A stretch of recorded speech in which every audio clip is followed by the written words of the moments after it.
바이오사이언스 진연자 선생님입니다. 아래 보는 것과 같이 타자는 투수가 던진 빠른 공을 보고 방망이를 돌려 공을 칩니다. 어떤 과정을 통해 공을 칠 수 있는 것일까요? 오늘의 신경계이고요. 뉴런 그리고 뇌의 구조와 기능을 이용하여 다음 과정을 설명해 보도록 하겠습니다. 스텝 1입니다. 타자가 공을 치기 위해서는 우선 가장 먼저 첫 번째, 공을 봐야 합니다. 즉, 우리가 가지고 있는 감각기관인 눈이 그것을 인지하는 것이죠. 그리고 그 공이 스트라이크 존에 들어오게 되면 공을 친다라고 판단합니다. 그 판단하는 기관은 바로 뇌이고요. 판단한 정보를 바탕으로 팔을 휘두르게 됩니다. 즉, 운동을 하게 되죠. 마지막 스텝 4입니다.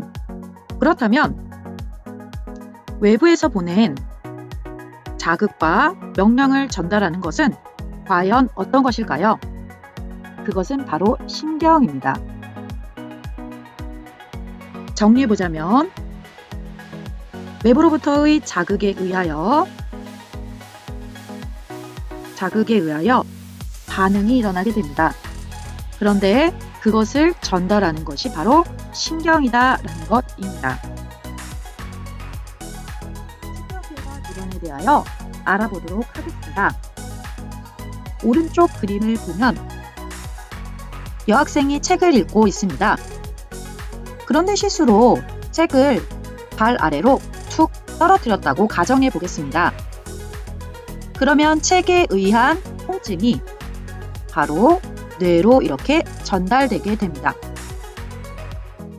발에서부터 뇌까지 이동하는 거리가 생각보다 깁니다. 그렇지만 우리는 책이 떨어졌을 때 아프다라고 느끼는 것은 굉장히 빠른 시간 내에 판단하게 됩니다. 이렇게 빠른 시간 내에 판단할 수 있는 것은 바로 신경 때문인데요. 우리 온 몸에 그물처럼 분포하는 신경계인 말초신경계가 있습니다. 이것은 외부로부터의 자극을 전달하는 기능을 합니다. 그리고 그 외부로부터의 전달된 그 자극을 판단하고 명령을 내리는 중추신경계가 있습니다. 힘이 되는 신경계인데요. 이 중추신경계는 뇌와 척수로 구성되어 있습니다. 이처럼 중추신경계와 말초신경계에 의해 자극, 판단, 반응이 일어나도록 신호를 전달하는 체계가 우리 몸에는 구성되어 있는데요. 이것을 바로 신경계라고 합니다. 신경계를 잇고 있는 체계를 뉴런이라고 합니다. 세포 배웠었죠, 여러분들? 세포의 모양 하면 동물세포 같은 경우에는 이렇게 생기고, 그리고 식물세포는 세포벽에 의해서 이렇게 단단하게 모양이 유지되는 모양이었지만, 아래 그림을 보게 되면 이 신경세포를 이루고 있는 뉴런은 모양이 좀 다릅니다. 어떤가요? 일단 첫 번째, 길이가 길죠. 왜 그럴까요? 아까 이야기했듯이 말초신경계에서 외부 자극이 전달되기 위해서는 먼 거리를 이동해야 할 수도 있습니다. 그렇기 때문에 이 뉴런이라는 이 세포의 모양이 긴 모양을 유지하고 있는 것입니다. 이 뉴런 세포는 흑토적인 말 스페인의 신경학자 산티아고 라몬 이 카할이라는 사람에 의하여 현미경 관찰로 알려지게 되었는데요. 라틴어로 밧줄, 힘줄을 나타내는 용어라고 합니다. 뉴런의 구조 함께 살펴볼까요? 그림을 먼저 살펴보게 되면 첫 번째는 밭과 같이 돌기로 이렇게 나와 있는 부분인 바로 가지돌기 부분이 있습니다. 나뭇가지처럼 갈라져 있는 돌기로 바로 외부로부터의 자극을 받아들이는 곳이죠. 그리고 두 번째를 보면 안쪽에 핵 보이시죠? 핵과 세포질로 이루어진 바로 신경세포체입니다. 이 신경세포체는 세포가 살아있도록 생명활동을 할 수 있도록 영양분을 제공하는 등 생명활동 유지 기능을 합니다. 그리고 세 번째 보면 이렇게 긴 구역 보이시죠? 긴 구역에 자극을 전달하는 축삭돌기가 있는데요. 이 축삭돌기는 자극을 전달하는 기능을 합니다.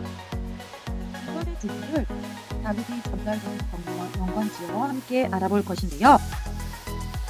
타자가 투수의 공을 보고 방망이를 휘두르기까지 과정 보면 투수가 던진 공의 자극이 타자의 눈에 감각기관인 눈으로 정보가 들어오게 됩니다. 그렇게 되면 그 정보가 전달되고 판단되게 되는데요. 그것을 바로 신경계라고 했습니다. 신경계를 이루는 세포를 뉴런이라고 했었죠. 이 뉴런의 종류를 크게 세 가지 종류로 나눌 수 있는 것입니다. 그래서 이 과정을 통해 팔에 있는 근육이 움직이고 반응할 수 있도록 하는 것입니다. 좀 더 상세하게 알아보자면 눈에서부터 들어온 정보가 여기 보이는 가의 뉴런을 통해 뇌로 전달되게 됩니다. 이 가를 감각 뉴런이라고 하는데요. 감각 뉴런은 자극을 연합 뉴런으로 전달하는 역할을 합니다. 이 전달된 자극을 연합 뉴런에서는 판단하게 되는데요. 바로 그림에서 보이는 이 나 구간이 됩니다. 연합 뉴런이고요.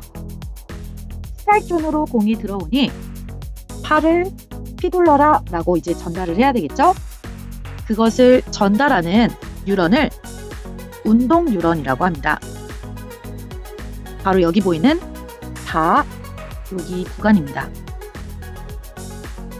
그래서 운동 뉴런은 연합 뉴런에서 보낸 명령을 운동기관으로 전달하는 것입니다. 뇌와 척수의 구조와 기능에 대해서 알아보도록 하겠습니다. 우리 몸에 있는 뇌 어떤가요, 여러분? 중요하다고 알고 있죠. 이 뇌 크기는 약 20cm 정육면체 크기가 되고요. 이렇게 된 정육면체 크기 정도인데 그 무게는 약 1.5kg으로 우리 몸의 약 2.5%밖에 되지 않습니다. 비율은 굉장히 작죠.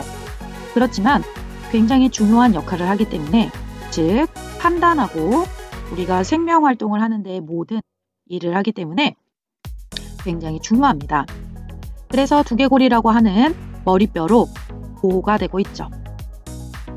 이 뇌는 뉴런이 약 1000억 개 정도 있다고 하네요.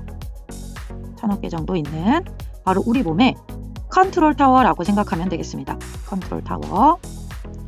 자, 그럼 이 우리 몸의 컨트롤 타워에 대하여 직접 6부분으로 나누어서 알아볼 것인데요. 첫 번째, 뇌 그림을 보면 어디가 가장 먼저 보이나요? 가장 큰 부분 여기 보이시죠? 우리 뇌의 약 4분의 3, 약 75%가 되겠죠? 75%를 차지하고 좌우, 반구 두 개로 구성되어 있고 그림에서 보는 것과 같이 굉장히 주름이 많죠. 이 가장 큰 뇌를 바로 대뇌라고 합니다. 이 대뇌는 어떤 역할을 하냐 하면 자극을 인식하고 명령을 내리며 그리고 기억하고 추리하고 판단하며 이런 복잡한 정신작용도 합니다. 그리고 두 번째, 어느 부분이 여러분들 뇌에서 보이나요? 네, 여기 아래쪽 부분 보이시나요? 손의 부분입니다. 우리 뇌의 약 10%를 차지하고 있는데요. 이 손에는 우리 몸에서 근육 운동의 균형 유지 역할을 담당합니다. 예를 들면 대뇌에서 공을 던지라라고 지령을 내리게 되면 이 손에서는 공을 던질 때 좀 더 정교하게 어떤 방향으로 어떤 속도로 던질지 판단하는 역할을 합니다. 운동선수들은 체력 단련을 하는 동안 이 손해가 굉장히 발달한다고 하네요. 세 번째입니다. 간뇌인데요. 간뇌를 보게 되면 십자의 모양이 이렇게 되어 있습니다. 뇌하 수체와 그 다음에 시상과 시상합으로 이루어진 바로 이렇게 된 부분인데요. 이 간뇌는 어떤 역할을 하냐면 우리 몸에서 체온과 체액의 농도를 일정하게 유지하는 역할을 해줍니다. 항상성 유지와 관련이 있겠죠. 네 번째입니다. 네 번째는 우리 뇌 중에 가장 작은 부분인데요. 바로 여기 보이는 요 뇌의 중앙 부분에 있는 중간뇌입니다. 이 중간뇌는 여러분들 한번 볼까요? 중앙에 있다라고 했었죠, 선생님이.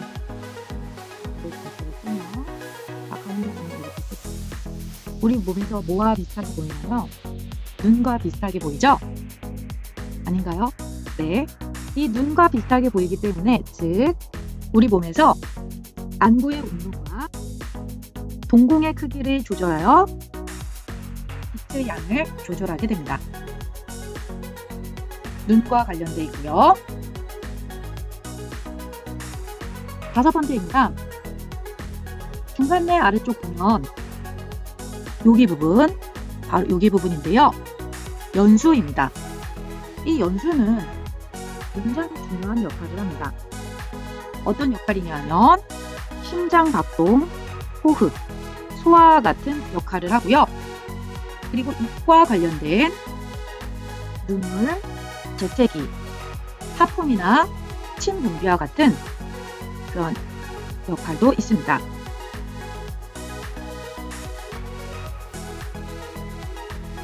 마지막입니다. 아래쪽에 보이는 이 척수 부분인데요. 척수는 그림에서 보는 것과 같이 척추뼈 안쪽에 이렇게 존재하게 됩니다. 그래서 이 척수는 뇌와 몸 사이의 말상부 사이의 신호가